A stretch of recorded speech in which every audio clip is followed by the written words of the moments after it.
Isabela, tá tudo bem com você? Tudo bem? Tudo bem? Tudo bem? Tudo bem? Tudo bem, Isabela? Tudo bem? Tudo bem, Isabela? Tudo bem? Tudo bem? Hoje é a grande final da Copa do Mundo FIFA. Quem você acha que vai ganhar? Argentina ou a Alemanha? Eu acho que vai ganhar a Alemanha. Eu vou ver o jogo hoje. Mas tem pessoas que não vão ver mais o jogo hoje. Só tem alemãos e argentinos lá no Rio de Janeiro. Acho que é Rio de Janeiro, eles vão. Tá lá no Rio de Janeiro, eu acho. Bela? Bela? Neném, mas você... Ai, não subi. Pera aí, gente. Pera aí. A tela vai ficar preta. Quer dizer roxa. Isabela.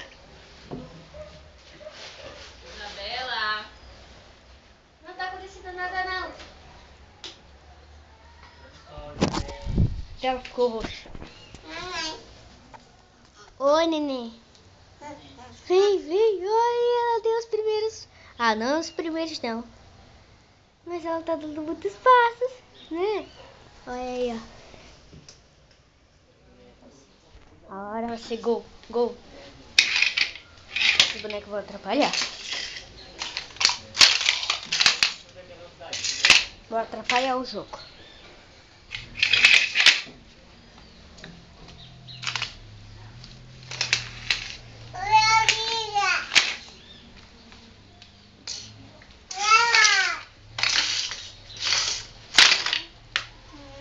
Agora sim. Gol!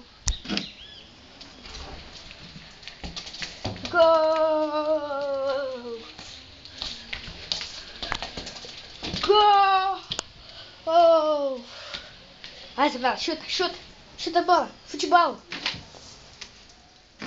Gol da Argentina. Três para a Alemanha e um para a Argentina.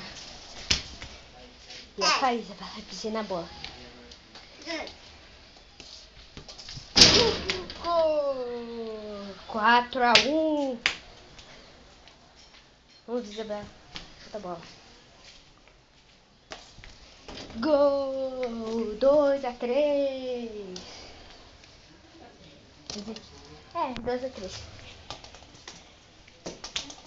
Gol! 5-2.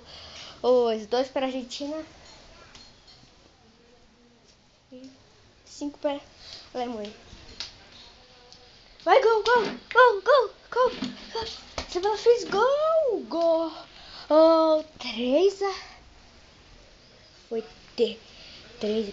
3-5. Isabela, teu time é forte. Mais forte do que o time do Brasil. Que não tinha nem o Neymar.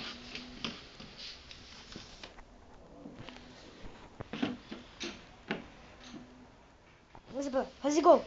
A bola tá aqui. Vai, Isabela, faz o gol. Faz o gol. Ali, ó. Gol!